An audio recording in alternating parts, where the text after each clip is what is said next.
एक तरफ एपिसोड में कुछ इम्पोर्टेंट डेवलपमेंट्स हुई और ख़ास तौर पर फ़राम और शहरीन का ट्रैक फाइनली आगे बढ़ा, लेकिन दूसरी तरफ स्टोरी की पेस अब भी काफ़ी स्लो महसूस हो रही है। क्या एपिसोड 32 ऑडियंस के एक्सपेक्टेशंस पर पूरा उतरा? आइए रिव्यू करते हैं।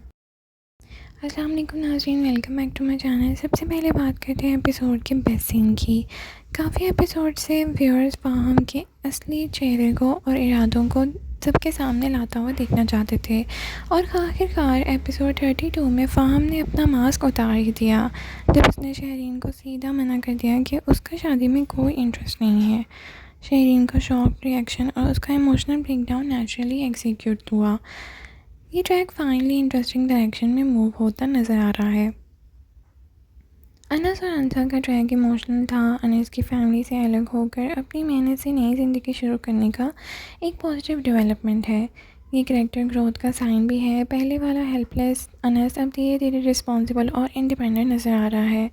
अंसा भी हर मुश्किल वक्त में उसका साथ देती नज़र आ रही है और उन दोनों की केमिस्ट्री अब ड्रामे का स्ट्रॉन्गेस्ट इमोशनल एलिमेंट बन चुकी है।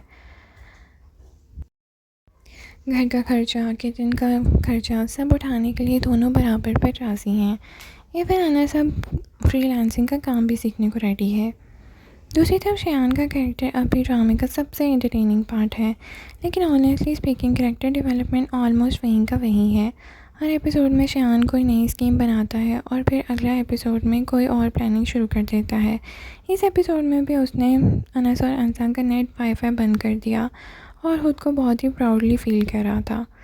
अगर विलन हर बार बच जाए तो टेंशन कम हो जाती है। तो चलिए अब बात करते हैं एपिसोड के वीक पॉइंट्स की। सबसे बड़ा मसला पेसिंग का ही है। कई सीन्स अननेसेसरी लंबे किए गए हैं। कुछ कन्वर्सेशन ऐसी लगती हैं जो पहले भी कई दफ़ा रिपीट हो चुकी हैं।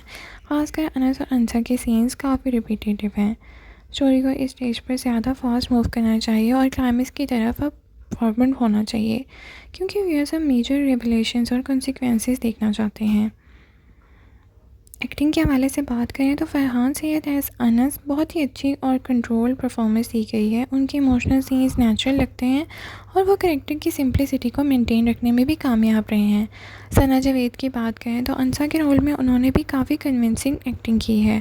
पर्टिकुलरली स्पोर्ट और इमोशनल स्ट्रेंथ वाले सीन्स बहुत ज़बरदस्त हैं। हारिस वहीद की अगर एक्टिंग की बात करें तो वो इस एपिसोड के भी विनर रहे हैं।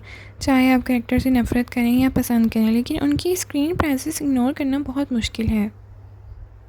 उनकी एक्सप्रेशंस और एनर्जी कॉन्फिडेंस बहुत ही अच्छे से पोर्ट्रे किए गए हैं। इस एपिसोड में शरीन को फाइनली इमोशनल मटेरियल मिला और जोया नासिर ने उसे डिसेंट तरीके से परफॉर्म किया। कन्फ्यूजन, डर और गुस्सा तीनों ही इमोशंस उन्होंने बहुत ही अच्छे से निभाए हैं।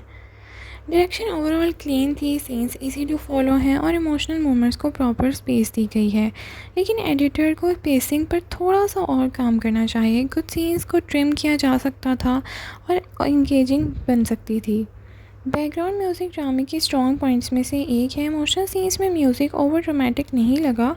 पर्टिकुलरली फ़ाहम और शहरीन का स्कोर ने इम्पैक्ट को इन्हेंस किया, लेकिन कुछ फैमिली आर्ग्यूमेंट सीन्स में सेम म्यूज़िक पैटर्न्स रिपीट होते नज़र आ रहे हैं। फ़ाहम का असली चेहरा सामने आना एक प्रोग्रेस है। शरीन का इमोशनल ब्रेकडाउन हुआ। अनस की इंडिपेंडेंट जर्नी भी काफ़ी इंप्रेसिव लग रही है। आप बताएं आपको एपिसोड कैसा लगा? एपिसोड का बिगेस्ट अचीवमेंट फ़ाहम और शरीन का ट्रैक था। आप क्या सोचते हैं? नीचे कमेंट सेक्शन में अपनी राय का इज़हार ज़रूर करें। लाइक, शेयर, सब्सक्राइब करना ना भूलें। Thank you so much for watching. अल्लाह हाफ़िज़।